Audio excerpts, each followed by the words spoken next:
దిబ్బ అని చందాన పోలవరం బస్టాండ్ పరిస్థితి ఉంది. అధ్వానంగా ఉన్న దుస్థితి చూసి ప్రజలు విమర్శలు చేస్తున్నారు. ఏ ప్రభుత్వం అధికారంలో ఉన్నా పోలవరం, అమరావతి నాకు రెండు కళ్ళు లాంటివని చెబుతుంటారు. కానీ పోలవరం బస్టాండ్ ను పట్టించుకునే నాదులే లేరు. పోలవరం ఆర్టీసీ కాంప్లెక్స్ అధ్వానంగా ఉండటంతో ప్రయాణికులు వర్షం వచ్చినా ఎండ వచ్చినా రోడ్లపైనే నిలబడాల్సిన పరిస్థితి ఏర్పడింది.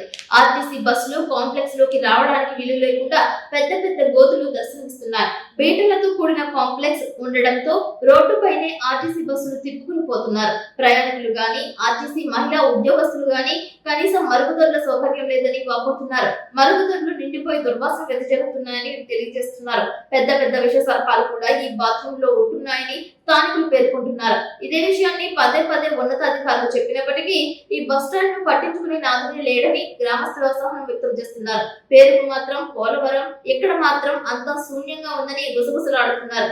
ఇప్పటికైనా జిల్లా కలెక్టర్ వెట్రిసెల్వి ఈ దుస్థితిని పరిశీలించి పోలవరం ఆర్టీసీ కాంప్లెక్స్ ను పట్టించుకోవాలని పోలవరం ప్రజలు కోరుతున్నారు. ఇబ్బంది పడతారు కదండి ప్రయాణికులు.